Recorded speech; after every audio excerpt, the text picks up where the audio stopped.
What's going on, guys? I'm FlynnMasters, and today we'll be taking a look at even more of the ANGRIEST nomination reactions in Hell's Kitchen history, as come on, there's way too many outbursts to not make a part 2 for this. Be sure to check out part 1 as well, as I'm sure if I don't cover our reaction in this video, it was covered in last week's vid. As usual, be sure to subscribe and like to help support the channel, and with all that said, sit back and enjoy another video of chefs raging before, during, and after nomination ceremonies. Bloody hell, here I go again. Despite the season 16 blue team being known as one of the most toxic ever, surprisingly, it's more so the red team members who had blowups during nomination debates this season. The first one came after their first loss of the season. After dominating the first 2 dinner services, Gia pretty much single-handedly tanked the red kitchen that night and was the obvious person to send home. In fact, it was so obvious that Kimberly, who also struggled that night, told the second nominee Jessica that she had nothing to worry about, to which Gia overheard, leading her to go off on Kim. I also think this fight sets a record for most amount of censor bleeps used. Jess, don't give up. You're not going home. If didn't get on the meat station, we would win again tonight. Just you know? an FYI, Kim. I'm telling you right now that was not the only thing. Don't sit there and start saying your because you up too, and not just once. I don't need to tell me how you up them cats. You them scallops too, bitch. Yeah, but don't think I don't hear that. You spitting, bitch. It's the truth, bitch. Yeah, whatever. Yeah, whatever. And then in episode 7, we saw another argument involving Kim, this time with Shayna. Shayna was the unanimous nominee for the night after struggling on meat, but she claimed a lot of her struggles was due to the fault of Kim, and thus, Shayna was not about to go home without letting her team and Ramsey know that she was not to blame. Kim turned the oven down. Now everybody wants to put me up, even though I didn't get anything sent back. We always have done this for 3 I weeks. never said, no. Let me finish talking. No, but I'm telling you, I'm not a conniving person. So So I'm stopping you because I'm not about to argue with you about it. Argue about me. I'm telling you, I'm pissed off. You tried to throw me under the bus, and it's not fair. I didn't throw you under the bus. Kim put my Wellingtons in the oven up under me, and the 2 that you got that were messed up, they were only messed up because they were in the oven up under me. Why didn't you say no? I Don't just do told that. you why I wouldn't tell you, because I'm not going to argue with you. The blue team can vouch for me and not just true. take a consensus and see if she would have just sat quiet. Well, I'm not going to do it, so I'm good. I don't want to argue either, Shayna. But I wasn't to blame for the up. But despite the red team having the more notorious blowups that season, that doesn't mean the blue team didn't have them either. Although to be fair, the main culprit here was Polly. In a bit of a unique case, after the episode 9 service, both Polly and Coop were the clear nominees. However, instead of arguing or trying to campaign for someone else to take their spots, they both agreed that they should go up, and used this nomination debate as a time to continue to berate each other before facing off in front of Ramsey. Why are you putting up those 2 sea bass? How many times did you call 5 minutes? You're going up there no matter what. So the are you? You think that these 3 aren't gonna put us both the up? And you come back here breaking. I don't understand what that is about. You're lucky that was just a chair, not your face off of the fireplace, you little piece of. You me. You know you did. You us all.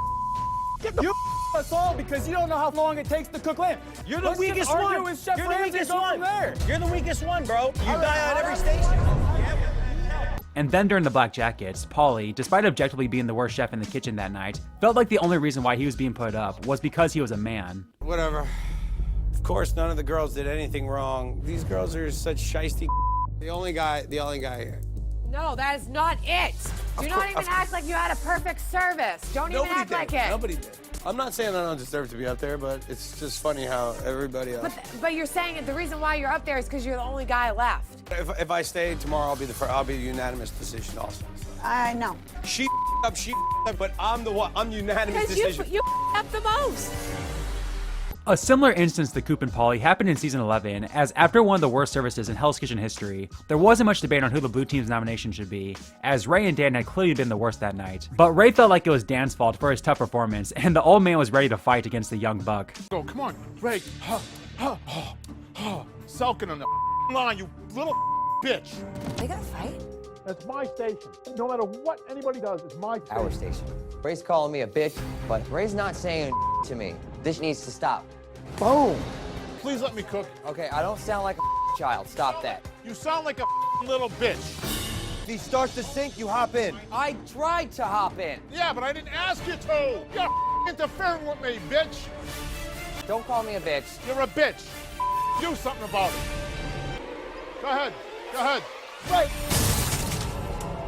This fight carried over into the nomination pleas, as Dan continued to get berated by Ray and his teammates, to which he would show exactly what he thought of them. I kept trying to support him. Dan, I pulled the fish out. Can I finish the sentence, no, please? I pulled the fish out, it was perfect. I got nothing to say, Chef. And then you put it back in the oven. I said it was done. You hear Dan saying smart things like Ray's in my way, and we can't move forward with somebody like that. He's full of Chef. If you don't believe me, as I'm telling you this, he's literally giving me the finger behind his back. Oh, I did. I just gave him the finger, Chef. Right now, Yeah. behind your back. This is the kind of attitude that we put up with on a consistent basis, and the team is sick of it. In season 19, Marc was far and away the weakest chef on the blue team during the home stretch of the season, but you have to give the guy some credit, as he remained confident in his abilities despite his continued struggles, to the point where he would completely lose it on his team for even suggesting his name for elimination. Are you saying that all of us that voted for you are A, wrong, and B, that what we are saying is only politics? The alignment's not with me. I'm not done. Stop cutting me off. I'm not cutting you off. I am talking right now. Don't do that. All right? That's not be your slamming tables. And so if you don't want there to be It's an problems... alignment, man. Come on. I just want to clarify right now, you are saying all of us are wrong. And I've done everything to keep this team alive. And you're full of and you can kiss my ass. You hold on. She said... You watch how the you talk to me, dude. You know tough to guy. relax. Who turned off my oven, dude? Was that you? You deserve to way better than go you. home. I can cook way better than you. You deserve to go home. I can cook way better than you. And you talk too much. I talk too much? Yeah, you do. Hey. Dude, the whole night Well, you know what? Then I won't talk then. Yeah. You guys. Perfect. The whole night. Put me Perfect. up and you pick horses going up there. You guys are full. That's why. We are done. Y'all full of As we all know, it's very hard to make Mr. 100 Sterling right upset, with the only person to really get under his skin being Steve. Steve just might be the only person on this planet that hates Sterling, and after Sterling survived the block in episode 2, Steve made it clear that he wanted him gone, leading Mr. 100 to turn it up to 100 and get back at his bully. My teammates can't stop me. This smile ain't going nowhere, man. I think Sterling should have got home. The guy that thinks this whole thing's a joke and a game. Sterling, shut the up. What? Steve, don't treat me like I'm a toilet. Cause I ain't finna take your That ain't cool, man. It's not cool, leave me man. alone for a minute. No, you gonna hear me Really? out. You leave me alone? You just disrespect me like that? You think I'm gonna let you walk over me like I'm some piece of mat? I'm gonna beat the living out of you. Come on out. Come on, come on. I'm good, I'm 100. We finish off with 3 reactions coming from season 12, as one moment was an individual blow-up, another one was a strategic move provoked by nomination rage, and the final one is one of the biggest nomination fights in Hell's Kitchen history. We start off with Keisha, who similar to Nedra the previous season, had a strong passion for the competition, and while you have to respect that, to say she could be a little overbearing after getting her name thrown around to be put up for elimination would be an understatement. But Melody, you let my dish sink because you didn't want to get blamed for them. You was worried about not how your team looked, but how you look in front of Chef Rams. I would have never left you. I didn't leave you. Yes, the you did. Yes, the you did. You let me know in my face you didn't want to do it because you didn't want to get from Chef Rams. That's cowardly. That's fake. That's punk ass. I have a second, please. I don't give a if you talk again or not. Scott, you know, based on tonight, I gotta go with Keisha. At this point, Keisha don't give up.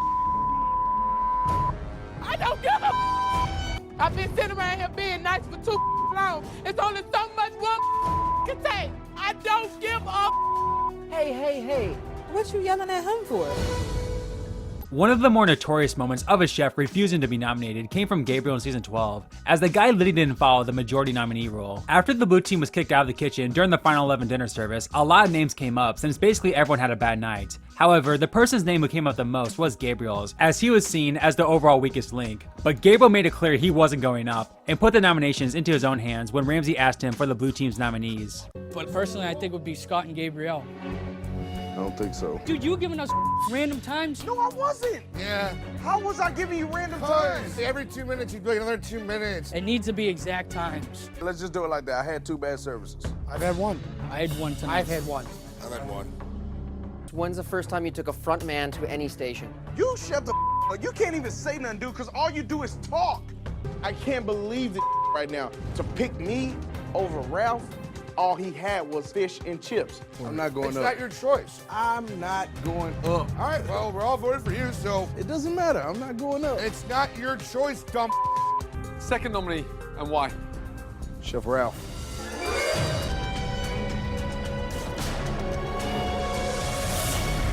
Now, while this wasn't exactly an angry reaction by Gabriel per se, it was certainly savage, and I truly do believe he saved his bacon and cost Ralph a shot at $250,000. To me, the best and most infamous angry nomination debate and reaction in Hell's Kitchen history comes from the blue team after the third service, as it nearly led to an all-out brawl. Mike wasn't respected by his teammates at all, and after pretty much the entire blue team ganged up on him stating why he should go up, Mike finally snapped when Jason hit him with the grocery store insult. Chris wanted to be the first guy to lead. You know, that's not like one person just works and the others doesn't, you idiot. Both of you are responsible. Yeah. But if he's saying that he didn't do it right, you're his backbone. He's been sabotaging us, dude. He sucks so bad. Go back to the grocery store. I go to the grocery store and keep working there. Don't boy, bitch. Come on, No, one shot. One shot. You'll be dead before you even register in your little brain. Come on. He's not worth it. He doesn't he works at the grocery store. I know, exactly. That's done. That is done. Thank you guys so much for watching this second edition of Hell's Kitchen's Angriest Nomination Reactions. If you enjoyed it and want to see more content like this, then please be sure to help support the channel by liking and subscribing, and let me know in the comments of some other nomination blow-ups that you think should have been mentioned in these videos. With all that said, take care everyone, and I'll see you next time. Get out of there.